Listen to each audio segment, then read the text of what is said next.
Hola, vamos a comenzar con el teórico de hepatitis virales. Mi nombre es Lucrecia Robey, soy médica, especialista en medicina interna y en hepatología.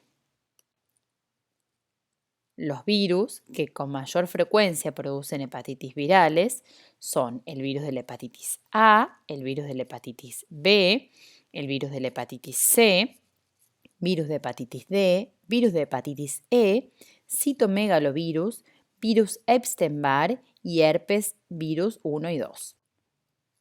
Las pruebas serológicas para la confirmación de las hepatitis virales: en el virus de la hepatitis A debemos dosar IgM anti-hepatitis A, en el virus de hepatitis B debemos dosar antígeno de superficie de hepatitis B y anticuerpos IgM anti-core de la hepatitis B, en el hepatitis C debemos dosar anticuerpos anti-hepatitis C, en caso de que estos sean negativos y en pacientes con una fuerte sospecha diagnóstica, debemos dosar la carga viral del virus por PCR. En el virus de la hepatitis E debemos dosar anticuerpos IgM antihepatitis E.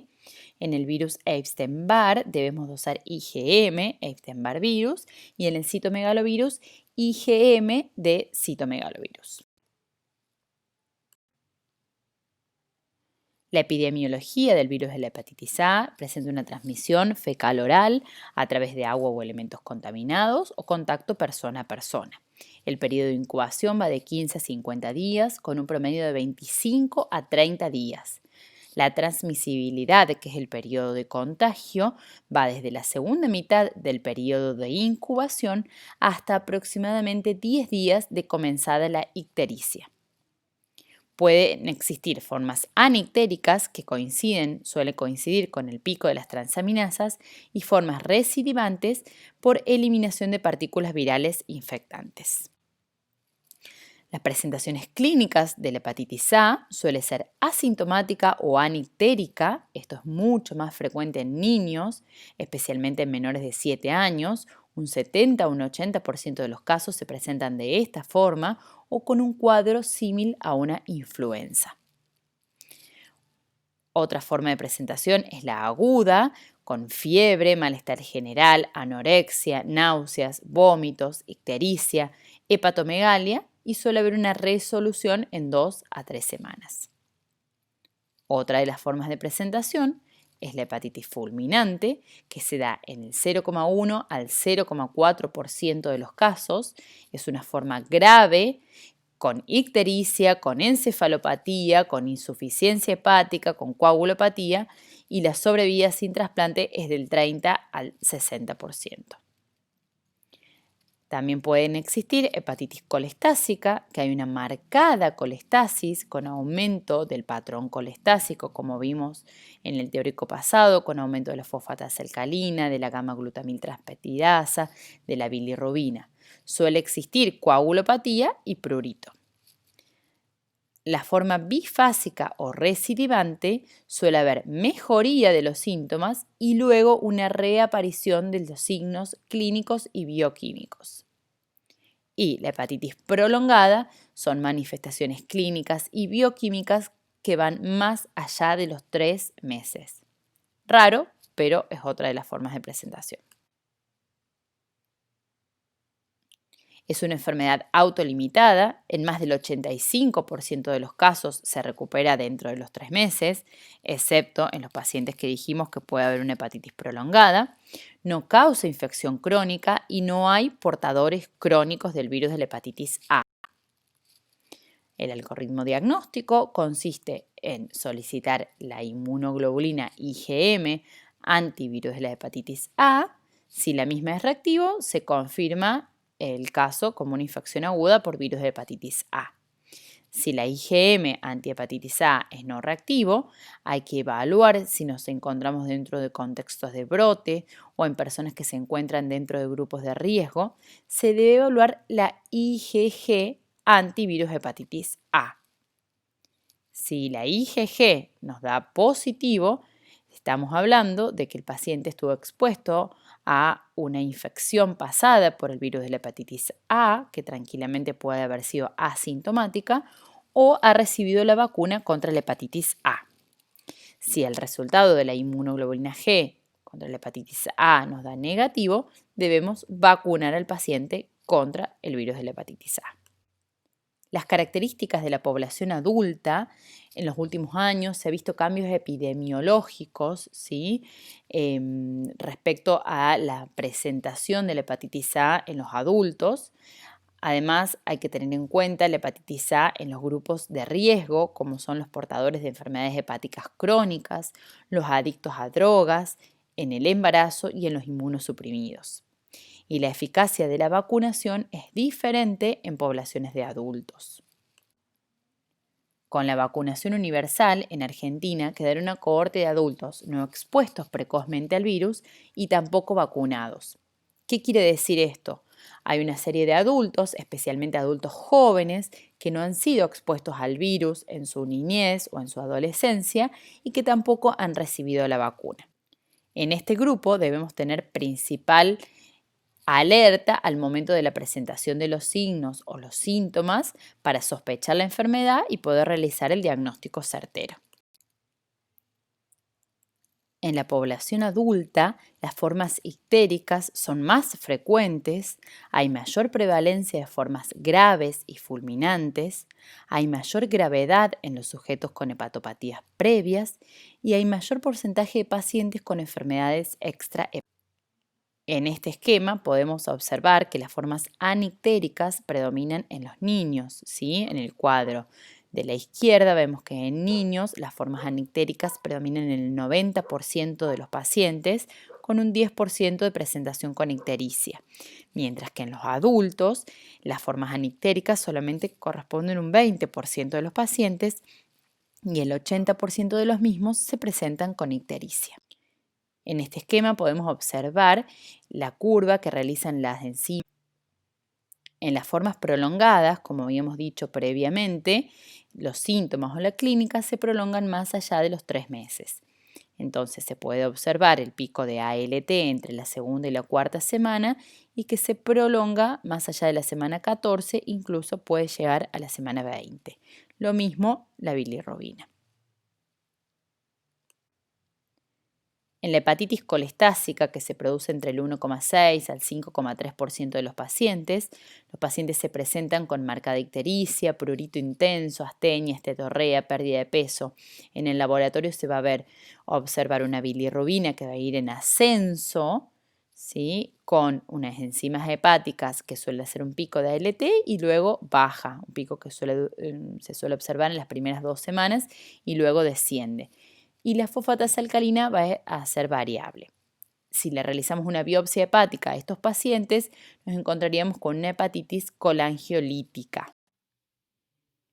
Previo a la vacunación universal, la hepatitis A constituía la etiología más frecuente de falla hepática fulminante. La severidad de la enfermedad hepática era similar a otras etiologías. Las manifestaciones extrahepáticas del virus de la hepatitis A son muy diversas. Según este estudio de Wilner realizado en 1998, a nivel hematológico puede haber hemólisis hasta en un 4% de los casos, con aplasia medular, crioglobulinemia, púrpura de Schönlein-Henoch, púrpura trombocitopénica idiopática. A nivel cardíaco, con pericarditis aguda, miocarditis, bradicardia, taquicardia ventricular, cambios electrocardiográficos. A nivel renal, con insuficiencia renal aguda, glomerulonefritis mesangial por IgM. A nivel neurológico, Guillain-Barré, encefalitis, mielitis transversa. Otras como colicistitis alitiásica, artritis reactiva, pancreatitis aguda. Como medidas generales para el virus de la hepatitis A, lo que se recomienda es un frecuente lavado de manos del individuo y de los cuidadores, un adecuado manejo de las excretas, lavado de manos y de limpieza del sanitario con lavandina, cuidado de elementos de higiene personal, consumo de agua potable filtrada o clorada. Es importante realizar la aclaración que los filtros domiciliarios que son muy frecuentes, como por ejemplo el PSA u otras marcas, no filtran el virus de la hepatitis A. Por ende, no son efectivos para prevenir la infección por el virus de la hepatitis A en caso de que el agua esté contaminada. La cloración, lo que se recomienda en agua clara es 4 gotas, o sea, 0,2 mililitros de lavandina por cada litro de agua, y en agua turbia 8 gotas, o sea, 0,4 mililitros por cada litro de agua. Recordemos que es una enfermedad de notificación obligatoria al Sistema Nacional de Vigilancia.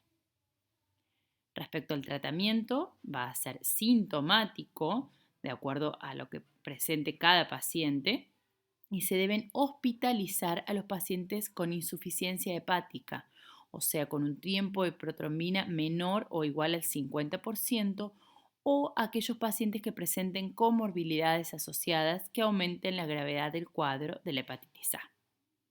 Se recomienda realizar una dieta hipograsa durante el tiempo que dure la ictericia. En las formas colestásicas se recomienda tratamiento con colestiramina, ácido urso desoxicólico o corticoides. En las formas fulminantes muchas veces requieren trasplante hepático y en las formas prolongadas, paciencia. Respecto a la vacuna antihepatitis A, en un 85-95% de los pacientes adquieren anticuerpos protectores a los 10 a 14 días de recibida y casi un 100% entre las 4 y las 6 semanas. Antes de los 12 meses de edad existen anticuerpos protectores maternos, especialmente en países con endemicidad intermedia. Se puede aplicar con otras vacunas sin ningún problema y la circulación del virus actuaría como un booster natural. La cobertura es mayor al 90% desde el año 2006. Ha disminuido en 88% las tasas nacionales de infección. La incidencia media bajó a un 7,9 cada 100.000 casos, comparado con un promedio anual de 66,5 cada 100.000 casos previo a la vacunación. Han disminuido los casos de hepatitis indeterminada y ha disminuido en forma progresiva la falla hepática fulminante, no registrándose casos posterior al 2007 en población infantil.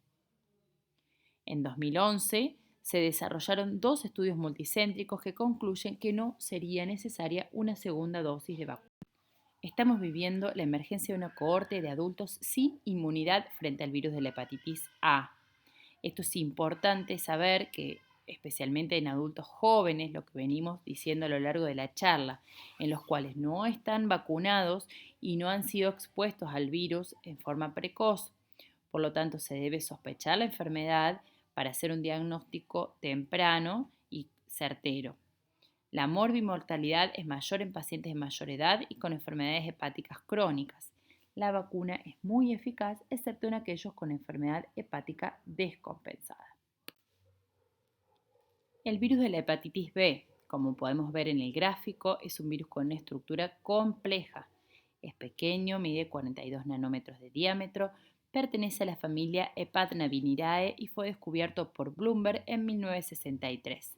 Existen 8 genotipos del virus de la hepatitis B, del A al H. Debemos magnificar el problema de la hepatitis B, teniendo en cuenta que 1/3 de la población mundial está expuesta al virus de la hepatitis B, entre 350 y 400 millones de portadores crónicos, de los cuales un 15 a un 40% de los mismos tienen riesgo de desarrollar cirrosis o carcinoma hepatocelular.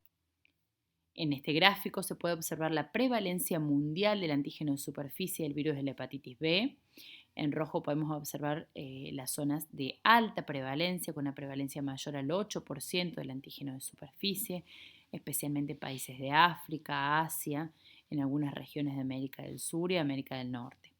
Países de prevalencia intermedia del antígeno de superficie, en el color amarillo, con una prevalencia entre el 2 y el 7%, y países de baja prevalencia del antígeno de superficie, que sería una prevalencia menor al 2%, como existe en nuestro país. En América Latina se estima que existen entre 6 y 12 millones de portadores, con aproximadamente 400.000 nuevas infecciones cada año. Presenta una distribución heterogénea que varía de acuerdo a los niveles socioeconómicos, raciales y al origen de la población, rural o urbana, pero los datos en esta región son insuficientes y parciales. En Argentina se considera un país de baja endemicidad, con una detección del antígeno de superficie menor al 2% en donantes de sangre, pero recientemente se detectaron regiones del norte del país con una endemicidad intermedia. El genotipo predominante es el genotipo F, seguido por los genotipos A y D. La verdad, no existen estudios concluyentes en la población general. La mayoría de los estudios son basados a partir de pacientes donantes de sangre, que como sabemos no es representativo de toda la población. Las vías de transmisión son vertical perinatal, la vía parenteral con drogadicción endovenosa, transfusiones, nosocomial y la vía sexual. En los países de baja prevalencia, como la Argentina, la vía de transmisión más importante es la vía sexual, hasta en un 50% de los casos. Le siguen en importancia la transmisión parenteral por drogadicción intravenosa en un 15%. El uso de cocaína inhalatoria es considerado un factor de riesgo. En un 30% más de los casos no se reconoce la forma de transmisión del virus. En un 2% la vía de transmisión está dada por los convivientes de pacientes positivos para hepatitis B.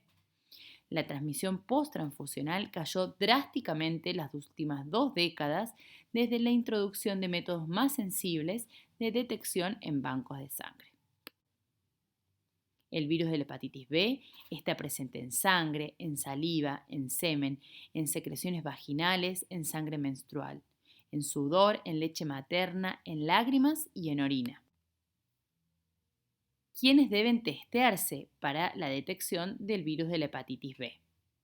Los pacientes nacidos en áreas de alta endemicidad, los pacientes con elevación persistente de transaminasas, pacientes sometidos a terapia inmunosupresora, personas que conviven con pacientes infectados, personas que compartieron elementos personales con infectados, hombres que tienen sexo con hombres, internos de centros penitenciarios, embarazadas, antecedentes de enfermedades de transmisión sexual, personas que han utilizado drogas inyectables, pacientes en hemodiálisis o hemofílicos, pacientes con múltiples parejas sexuales, personal que trabaja con sangre y sus derivados, pacientes infectados con HIV y hepatitis C, parejas sexuales de infectados con hepatitis B.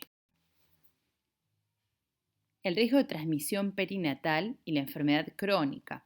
La mayoría de la transmisión perinatal ocurre en el momento del parto, entre un 70 a un 90%.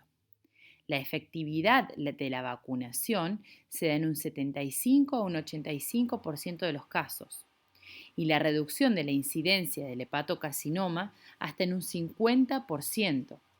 El riesgo de transmisión, a pesar de la vacunación, ocurre en un 5 a un 10%. El fracaso de la inmunoprofilaxis depende en gran medida de la carga viral materna. Si la misma es alta, puede fracasar hasta en un 32% de los casos. La transmisión perinatal, como dijimos, más frecuente en zonas de alta endemia, con madres antígeno E positivo, en un 90 a 95% de los casos se ocurre la transmisión, mientras que madres con antígeno E negativa, solamente un 10 a 40%. El 95% aproximadamente ocurre periparto o en los meses iniciales luego del nacimiento. La adquisición, como dijimos, en el momento del parto o en el periodo perinatal, por contacto del recién nacido con secreciones maternas infectadas. En aproximadamente un 5% ocurre intraútero, adquisición en el último trimestre del embarazo. La evolución en la cronicidad en función de la edad del contagio.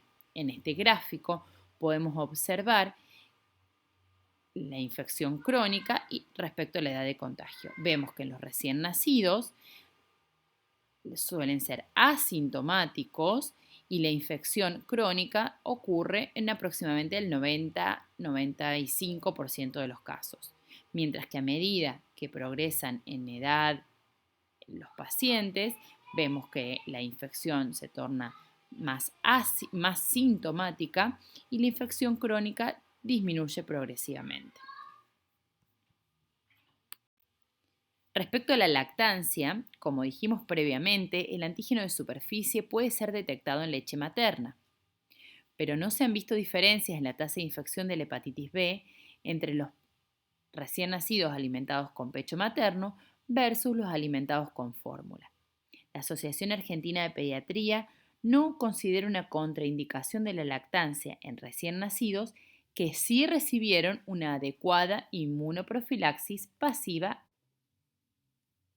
En este gráfico podemos observar la evolución de las enzimas hepáticas, de los antígenos y de los anticuerpos en una hepatitis B aguda. Vemos que las enzimas hepáticas hacen un pico a nivel del segundo, tercer mes a partir del contagio, con un descenso a nivel del cuarto, quinto mes y luego se normaliza. El antígeno E está presente a nivel del mes y medio, 2 meses, hasta los 3 meses aproximadamente posterior al contagio. Mientras que el antígeno de superficie también se positiviza al mes y medio aproximadamente del contagio y persiste hasta el cuarto, quinto mes. Vemos que el anticore comienza casi al segundo mes, hace un pico en el cuarto, quinto mes y luego presenta un leve descenso. Al principio se obtienen IgM anticore y luego IgG anticore. Mientras que el anti-S aparece luego, o suele aparecer luego del quinto mes tras el contagio. Aquí es donde se puede observar la ventana del antígeno de superficie, en donde el antígeno de superficie ya se negativiza entre el cuarto y el quinto mes y recién aparece el anti-S luego del quinto mes. En cambio, en la hepatitis B con evolución a la cronicidad, vemos que los síntomas se pueden prolongar en los meses. Vemos que el anticore, como habíamos dicho, aparece casi en el nivel del segundo mes y luego hace el pico y luego persiste. La diferencia es que el antígeno de superficie no desaparece, sino que permanece a través de los meses e incluso de los años. Lo mismo que el antígeno E. Por ende, la difusión del virus persiste. El anti-E puede aparecer con los años, tras 5 o 6 años de contagio. Y las enzimas hepáticas van a ser variables según la gravedad de la enfermedad y según la evolución de la enfermedad en el tiempo. El cuadro clínico del paciente con hepatitis B, la mayoría puede estar asintomático o con síntomas leves. Los síntomas son atípicos con anorexia, vómitos, astenia, fiebre, prurito, ictericia o artralgias. El periodo de incubación va de 45 días a 6 meses. Las manifestaciones a distancia, la mayoría mediadas por inmunocomplejos. A nivel de laboratorio se debe solicitar hepatograma con TGP, TGO que suelen estar elevadas, con un predominio de un patrón hepatocelular. Se debe solicitar gamma-glutamil transpeptidasa, fosfatasa alcalina, que suelen estar normal o levemente elevadas, bilirrubina total y directa, que suelen estar elevadas. Coagulograma para valorar la función hepática con tiempo de protrombina y RIM. Hemograma, el cual puede estar normal o con una leve linfomonocitosis. Siempre solicitar HIV, virus de hepatitis C y sífilis. Los marcadores serológicos del virus de la hepatitis B son el antígeno de superficie, el cual indica infectividad o contagio. No diferencia entre agudo o crónico. El antígeno E, que indica replicación viral en cepas salvajes. El DNA del virus de la hepatitis B, que indica replicación viral. El anticore total son anticuerpos contra el core IgM más IgG. El anticuerpo anticore IgM es el único marcador de infección reciente. El anticuerpo anticore IgG indica contacto pasado o crónico. El anti-E indica cero conversión del antígeno E. Y el anti-S implica inmunidad o cero conversión del antígeno S. El riesgo de evolución a la cronicidad, como habíamos hablado previamente, hay una relación directa con la edad en el momento de la infección. Vemos que en neonatos el 90% evoluciona a la cronicidad, en lactantes un 50%, en niños un 20% y en adultos es menor al 5%.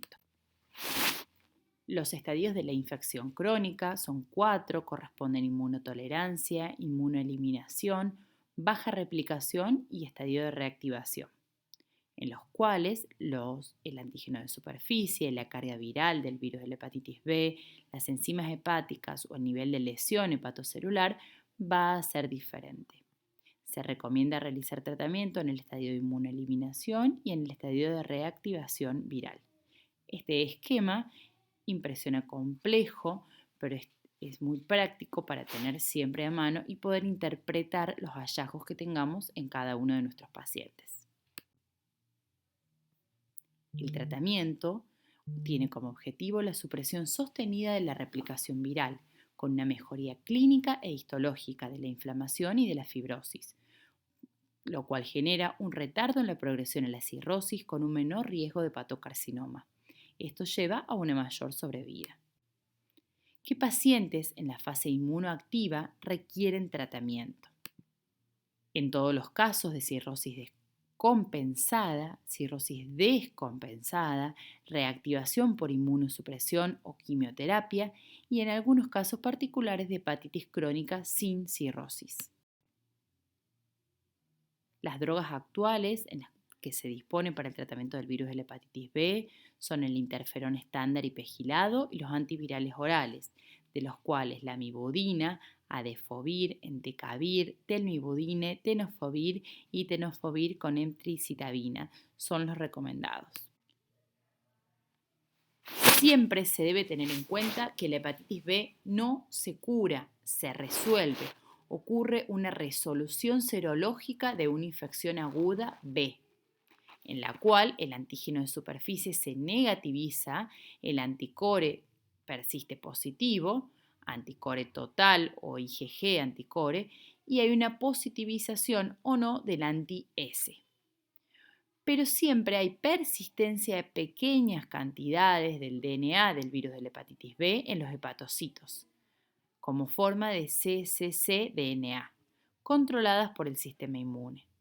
Pero ante estados de inmunosupresión, por ejemplo una quimioterapia o el HIV o algún otro estado que genere inmunodeficiencia, se puede producir una seroconversión y una reactivación del virus de la hepatitis B. Esto es fundamental saberlo y tenerlo siempre presente.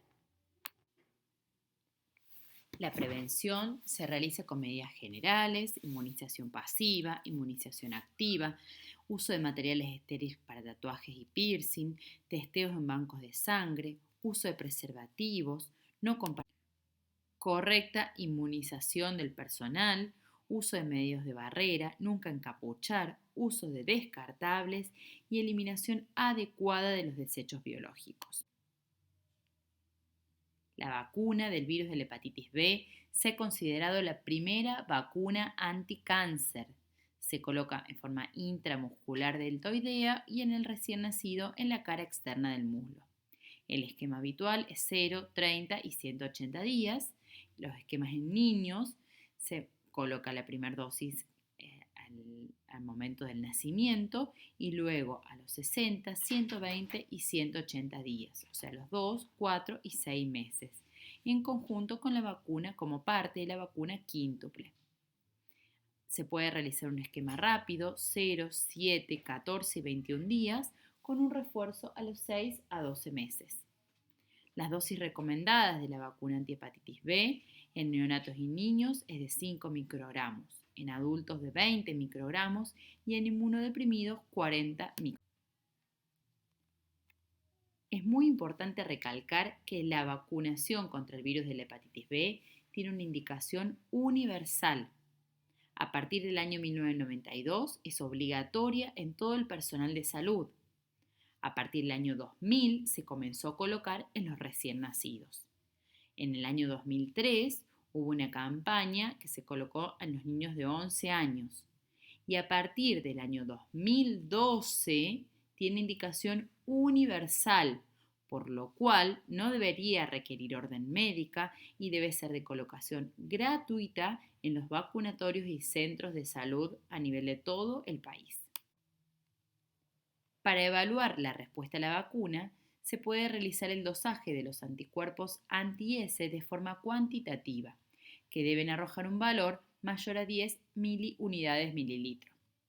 Se realiza entre las 6 y las 12 semanas luego de completada la vacunación. Está indicada en todo paciente con grupo de riesgo. Riesgo de que no respondan, por ejemplo, mayores de 30 años, obesos y pacientes inmunodeficientes. Riesgo de alta exposición a sangre y fluidos, como los adictos a drogas endovenosas, el personal de salud, en los hepatópatas crónicos, pero no se recomienda actualmente en la población general. La gamma globulina hiperinmune para hepatitis B es preparada con el fraccionamiento del plasma de donantes con títulos altos de anticuerpos anti-antígenos de superficie. Es usada para la inmunización pasiva por exposición accidental, exposición sexual con una persona con antígeno S positiva, exposición perinatal a un recién nacido o exposición domiciliaria de un niño menor de 12 meses a un foco primario de hepatitis B. Todos los candidatos a la gamma globulina hiperinmune para hepatitis B son de alto riesgo y deben ser considerados para la aplicación de la vacuna. Respecto a la indicación de profilaxis post-exposición, en el siguiente cuadro podemos observar, de acuerdo a si la fuente es hepatitis B positiva, fuente de hepatitis B negativa o fuente desconocida, y de acuerdo a si el individuo expuesto está no vacunado, con una vacunación incompleta, no respondedor o con una vacunación completa. También es importante que siempre lo tengamos a mano para poder observar y poder tipificar en cada caso al individuo expuesto. Y de acuerdo al mismo van a ser las recomendaciones. En un individuo no vacunado con una fuente de hepatitis B positiva, se recomienda gamma globulina más vacuna. En un no vacunado con una fuente negativa, solo vacuna. Y una fuente desconocida, gamma globulina más vacuna. En un paciente con una vacunación incompleta, se debe dosar los títulos de anticuerpo anti-S. Se debe completar si los títulos son altos, solamente se debe completar la vacunación. Si la fuente era positiva, si la fuente es negativa, solo completar la vacunación. Y si la fuente es desconocida, lo mismo, dosar los títulos de los anticuerpos, si los mismos son mayores a 10, solamente se debe completar la vacunación. En un vacunado no respondedor, con una fuente a hepatitis B positiva, se debe colocar gamma globulina hiperinmune más vacuna. Fuente negativa, hay que realizar una revacunación y o gamma globulina de acuerdo al riesgo. La fuente desconocida, se recomienda gamma globulina y vacuna. En un paciente con una vacunación completa, expuesto a una fuente positiva, debemos dosar el título de anticuerpo anti-S. Lo mismo que dijimos previamente, si es mayor a 10 no se realiza nada. Si es una fuente negativa no se debe realizar nada y ante una fuente desconocida también dosar el título de anti-S. Si estos son mayor a 10 no está recomendado ninguna otra medida. El virus de la hepatitis C es un virus ARN monocatenario, pertenece a la familia Flaviviridae, el género Hepacivirus, mide 50 nanómetros, es esférico, posee envolturas. Hay 6 genotipos principales con varios subtipos y cuasi especies. Respecto a la epidemiología mundial, hay entre 130 y 150 millones de pacientes infectados por virus de hepatitis C. Entre 3 y 4 millones de infecciones nuevas cada año, lo cual genera entre 500 y 750 mil muertes al año. La historia natural del virus de la hepatitis C, habitualmente el paciente está asintomático. Puede pasar por un periodo de hepatitis C aguda, en la cual solamente el 15% se resuelve, y un 85% evolucionan hacia una hepatitis C crónica, de la cual un 80% de los pacientes se mantiene estable y un 20% evoluciona en una cirrosis. De los pacientes que evolucionan en una cirrosis, en el 75% tienen una lenta evolución y un 25% evolucionan hacia una insuficiencia hepática y hacia un carcinoma hepatocelular. La prevalencia de hepatitis C en Argentina, no hay estudios epidemiológicos extendidos representativos de la población general, algo similar a lo que pasa con el virus de la hepatitis B. Por ende, los datos que se obtienen son de pacientes donantes de sangre que no deberían extrapolarse a la población general. Hay otros estudios realizados con modalidad de demanda espontánea, en la cual la prevalencia corresponde entre un 0,17 a un 5,6%, vemos que es bastante variable, y en poblaciones con endemicidad elevada entre un 2,2 y un 7,3%. La transmisión del virus de la hepatitis C es principalmente por exposición percutánea a sangre infectada, exposición importante o repetida a la misma. Otras formas de transmisión pueden ser procedimientos ligados al cuidado de la salud, dispositivos infectados compartidos para uso de drogas, transmisión sexual. Esta forma de transmisión suele ser ineficiente, excepto en pacientes VIH o en hombres que tienen sexo con hombres. Trasplante de órganos en forma vertical de madre al hijo. Formas de transmisión menos comunes, tatuajes o colocación de piercing en condiciones no estériles. El diagnóstico de virus de hepatitis C se debe realizar screening, lo que se recomienda al menos una vez en los pacientes que tienen los siguientes factores de riesgo. Uso de drogas ilegales inyectables al menos una vez. Receptores de concentrados de factores de coagulación antes de 1987 o de sangre u otros órganos antes de 1992, que no se hacían los análisis para la detección del virus de la hepatitis C, se recomienda el screening. Notificados de haber recibido sangre testeada como positiva para virus de hepatitis C, pacientes en hemodiálisis, hipertransaminasemia persistente o evidencia de hepatopatía, nacidos de madres con virus C positiva, infección por HIV o hepatitis B, injuria punzante o exposición mucosa a sangre por virus C positiva, antecedente de encarcelamiento, tatuaje o piercing en condiciones no controladas y pacientes con diagnóstico de crioglobulinemia mixta, la cual es una enfermedad extrahepática del virus de la hepatitis C. Limitaciones: los médicos no realizan un interrogatorio adecuado y no interrogan sobre todos estos factores de riesgo. Por ende, otra de las causas que también sucede es que el 45% de las personas infectadas no reportan ningún factor de riesgo. Las recomendaciones de screening, según el Consenso Argentino de Hepatitis C en 2013, se sugiere realizar screening a todos los individuos alguna vez en la vida y es mandatorio en todos aquellos con algún factor de riesgo, que es lo que dijimos recién. Individuos con exposición repetida, como los adictos a drogas endovenosas, hombres que tienen sexo con hombres o pacientes con conducta de riesgo, se recomienda realizar un screening anual.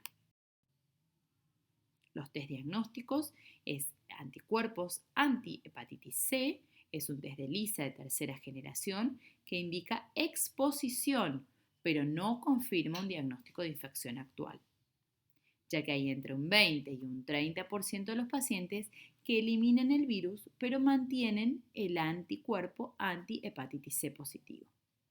Y además hay hasta un 15% de falsos positivos. Por lo cual, en los pacientes con un test de ELISA positivo para hepatitis C, se debe realizar la confirmación con la detección del RNA del virus de la hepatitis C, sérico por PCR. Este estudio positivo confirma una infección activa, o sea, indica que hay virus circulando. Es útil en pacientes con sospecha de infección pero con anti-C negativo. Por ejemplo, pacientes inmunosuprimidos, pacientes con infección aguda o recién nacidos de madres de hepatitis C positiva. El virus de la hepatitis C aguda. La mayoría de los pacientes permanecen totalmente asintomáticos y la infección pasa inadvertida. Un tercio de los pacientes pueden presentar una hepatitis aguda sintomática, con astenia, ictericia y aumento de las transaminasas. Solamente un 15 a un 25%, como ya dijimos previamente, de los pacientes logra eliminar el virus y se cura de la infección. Y entre un 75 y un 85% de los pacientes progresan a una hepatitis crónica. Las indicaciones de tratamiento. En la actualidad, todos los pacientes con hepatitis crónica por virus C, naive o no respondedores a un tratamiento previo, que requieran ser tratados y no tengan contraindicaciones, son considerados candidatos a recibir tratamiento.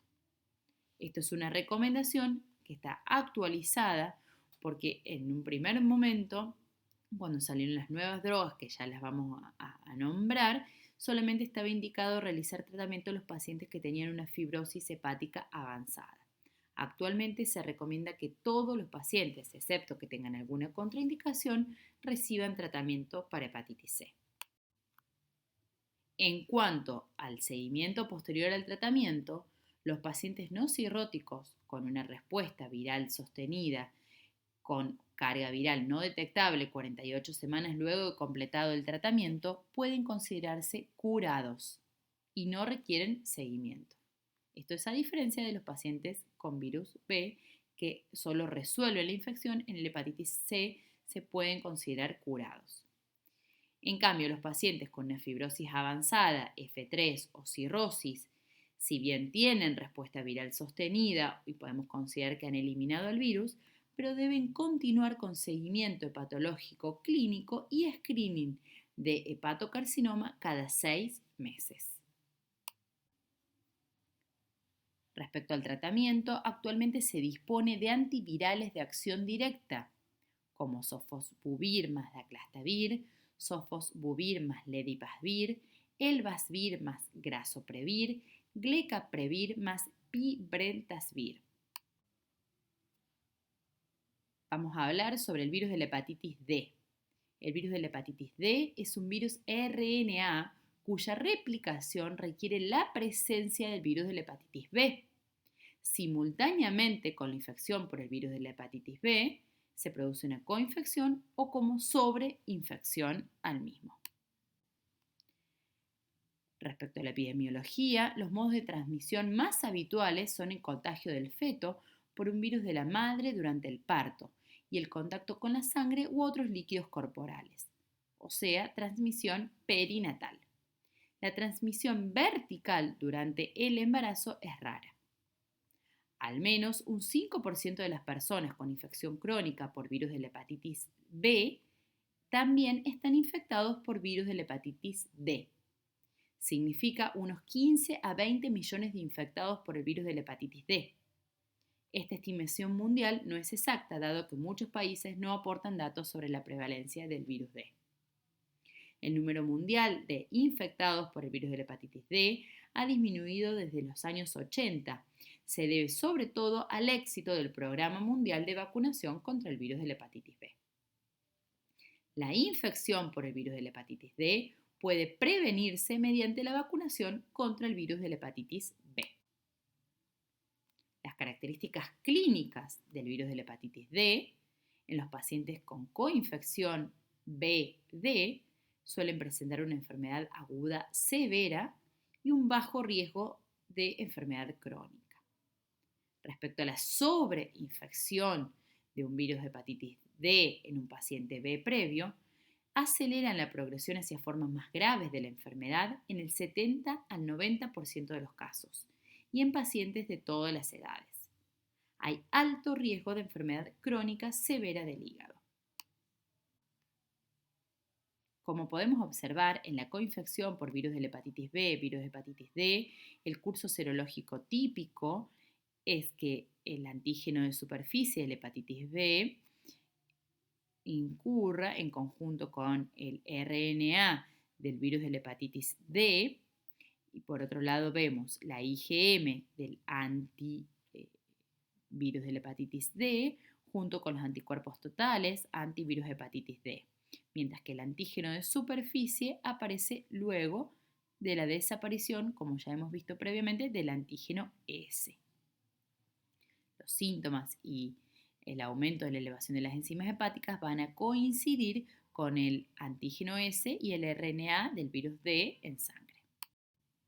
Mientras que en la superinfección del virus de la hepatitis D sobre un paciente B previo, vemos que tenemos el antígeno de superficie a lo largo de todo el tiempo, o sea, evoluciona hacia la cronicidad, mientras que luego aparece el RNA del virus de la hepatitis D, que también persiste en el tiempo.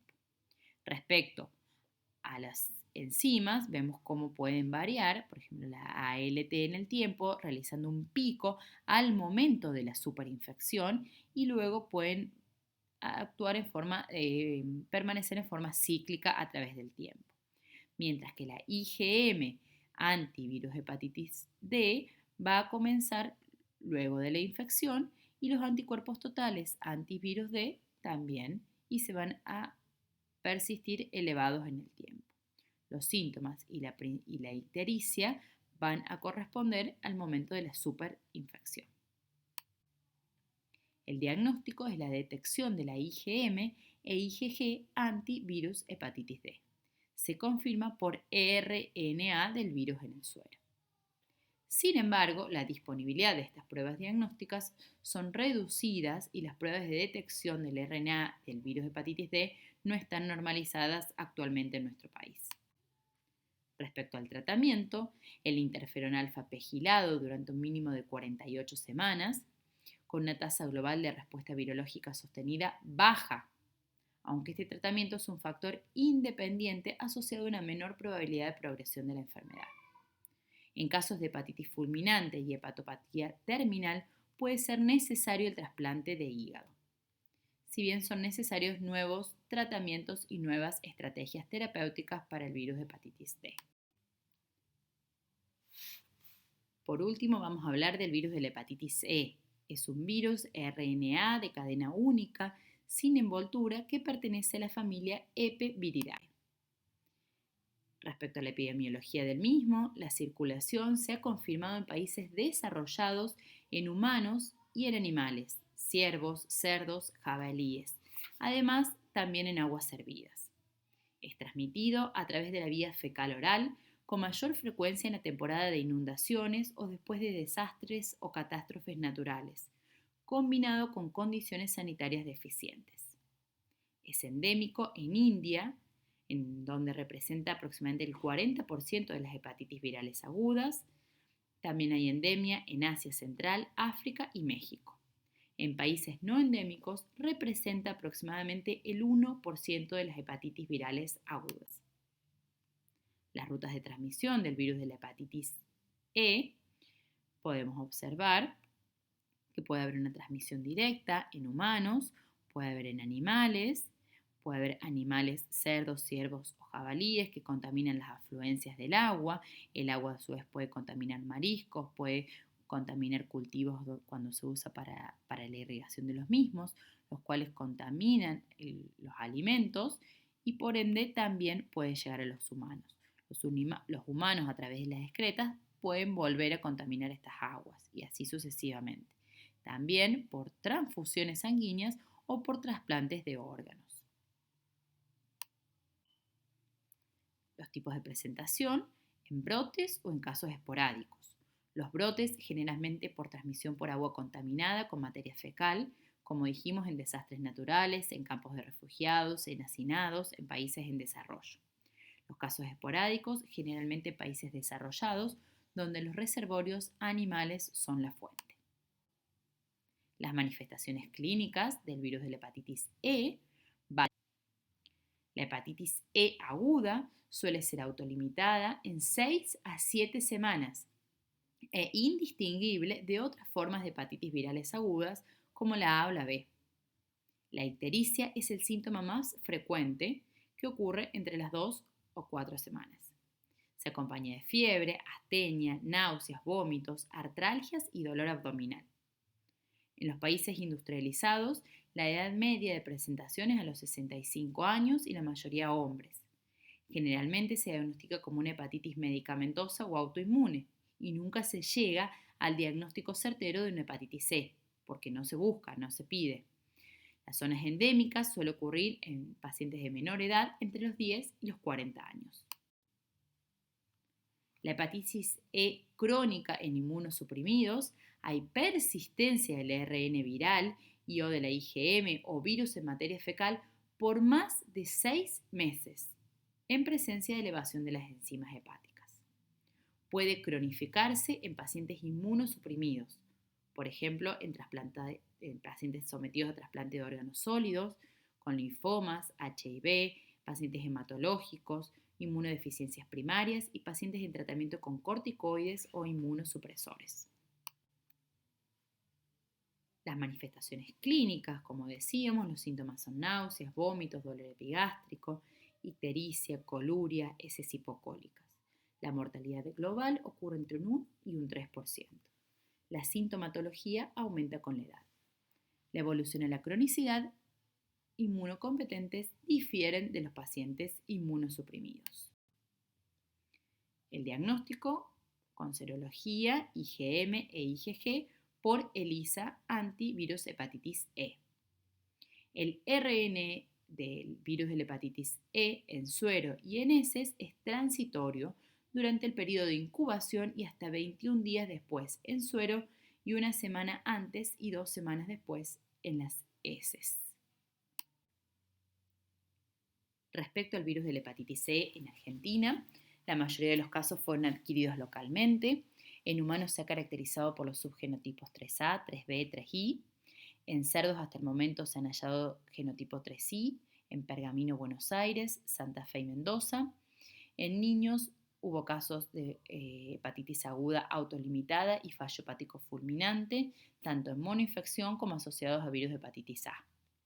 En adultos, agudos anictérico, ictericia autolimitada, graves, aguda sobre crónica y manifestaciones extrahepáticas. Mayores prevalencias de anticuerpo anti-E con equipos diagnósticos de última generación, que es lo que nos está faltando en la mayoría de los lugares de nuestro país. La vacuna contra el virus de la hepatitis E. China ha fabricado y autorizado una vacuna capaz de prevenir la infección por el virus E, aunque todavía no está disponible en otros países. Existen otras vacunas a nivel mundial en diferentes etapas de investigación. Por el momento, en nuestro país no contamos con vacunas contra el virus de la hepatitis E. Como conclusiones de este virus, el virus circula en el país. El genotipo más frecuente es el genotipo 3, que hasta ahora es el único caracterizado en Argentina en pacientes que adquirieron la infección localmente. Las características diversas de los pacientes infectados destacan la necesidad de un diagnóstico diferencial. Se debe profundizar el estudio del virus de hepatitis E para el conocimiento de su epidemiología en el país, como así también por su impacto en el manejo clínico de los pacientes. Creo que la conclusión más importante que nos debe quedar es que debemos sospechar ante cualquier cuadro de hepatitis aguda, sospechar el virus de la hepatitis E, teniendo en cuenta los hallazgos epidemiológicos según el paciente en particular. Debemos solicitar el estudio en aquellos pacientes en los cuales presenten epidemiología positiva, solicitar el estudio para el virus de la hepatitis E. Para finalizar, las hepatitis virales son enfermedades de notificación obligatoria. Este concepto es muy importante que lo tengamos en cuenta. En cualquier ámbito donde nos encontremos desempeñando la medicina, es importante que ante un hallazgo de una hepatitis viral siempre lo notifiquemos a las autoridades sanitarias. Es fundamental para poder hacer estudios epidemiológicos con datos fidedignos y certeros que nosotros podamos notificar a todo paciente con hepatitis viral. Para finalizar, también quería comentarles que el 28 de julio de cada año se considera el Día Mundial de las Hepatitis Virales, en donde se hacen campañas para el diagnóstico precoz de cada una de estas hepatitis y para concientizar de las mismas a toda la comunidad, no solo al ámbito médico, sino a toda la comunidad en general. Así que bueno, espero que lo tengamos en cuenta y que les sea de utilidad.